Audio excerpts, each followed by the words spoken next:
किस्मत, नसीब, मुकद्दर या तकदीर।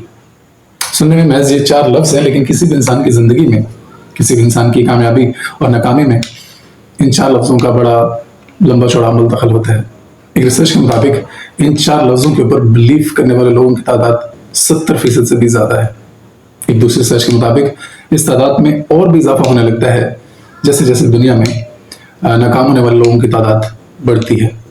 इस दुनिया में हर वो इंसान जो कुछ बड़ा करने के बारे में सोचता है, इरादा रखता है, अब यकीन कीजिए इन चार लफ्ज़ों ने उस इंसान को कंफ्यूज ज़रूर किया है। अपनी स्ट्रगल के ज़माने में जब मेरा टाकरा भी ज़िंदगी के मुख्तलिफ चैलेंजेस से होता था, तो कई बार दूसरे लोगों की तरह मैं भी ये सोचने पर मजबूर हो जाता था कि जिस चीज़ के लिए मैं इतनी कोशिश कर रहा हूँ, इतनी मेहनत कर रहा हूँ, पता नहीं ये चीज़ भी मेरी किस्मत या नसीब में है या नहीं। लेकिन मेरी शुरू से हमेशा एक आदत रही है कि जो चीज़ मुझे ज़्यादा परेशान करती है, ज़्यादा उलझाने की कोशिश करती है, उसके बारे में मैं तहकीक या रिसर्च ज़रूर करता हूँ। ये तीन चार लफ्ज़ मेरी ज़िंदगी में भी लंबे चौड़े अरसे तक ज़ेर तहकीक रहते हैं, और इस तहकीक के दौरान अब यकीन कीजिए मैंने नेशनल इंटरनेशनल लेवल की दर्जनों किताबें पढ़ डाली। नेशनल इंटरनेशनल लेवल के दर्जनों स्कॉलर्स के इंटरव्यूज़ जो है वो देख डाले। इसके ऊपर मौजूद नेशनल इंटरनेशनल लेवल की लंबी चौड़ी थ्योरीज पढ़ डाली, और यकीन कीजिए एक लंबी चौड़ी अरसे के बाद मैं इस तहकीक के आखिर पर बड़े हैरत अंगेज किस्म के जो है वो नताइज तक पहुंचा। अब यकीन कीजिए ये हकीकत मैं समझकर बड़ा हैरान हुआ कि दर हकीकत किस्मत, नसीब, मुकद्दर या तकदीर उन चीज़ों का नाम है ही नहीं जिसे एक आम आदमी किस्मत, नसीब, मुकद्दर या तकदीर समझता है। इस तहकीक के आखिर पर मैं समझ पाया कि दर हकीकत किस्मत, नसीब, मुकद्दर या तकदीर कायनात में मौजूद कुछ अटल चीज़ों के नाम हैं। मिसाल के तौर पर इस दुनिया में आप एक अमीर बाप के यहाँ पैदा होंगे या एक गरीब बाप के यहाँ पैदा होंगे, ये आपका किस्मत, आपका नसीब और आपका मुकद्दर है। आप एक शहर में पैदा होंगे या आप एक देहात में पैदा होंगे, ये आपका नसीब, आपका मुकद्दर और आपकी तकदीर है। आप एक मर्द पैदा होंगे या आप एक औरत पैदा होंगे, ये आपकी किस्मत, आपका नसीब, आपका मुकद्दर है। बहन भाइयों में आपका पहला नंबर होगा या बहन भाइयों में आपका सबसे आखिरी नंबर होगा, ये आपकी किस्मत, आपका नसीब और आपका मुकद्दर है। और यकीन जानिए इससे मिलती जुलती कायनात की कुछ और चीज़ें हैं जो अटल हैं, इनका नाम किस्मत, नसीब या मुकद्दर है।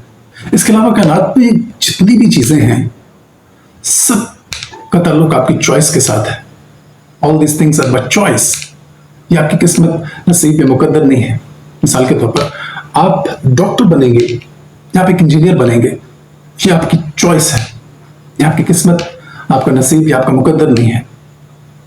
आप जिंदगी में सारी जिंदगी सिर्फ पैदल चलेंगे या आप गाड़ी में चलेंगे, ये आपकी चॉइस है। ये किस्मत, नसीब या मुकद्दर नहीं है।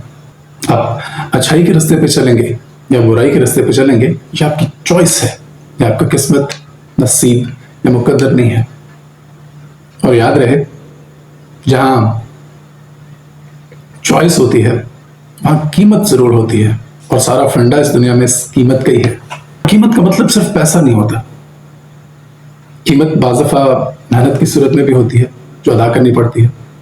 कीमत बाज़फ़ा सब्र की सूरत में भी होती है जो अदा करनी पड़ती है। कीमत बाज़फ़ा बर्दाश्त की सूरत में भी होती है जो अदा करनी पड़ती है।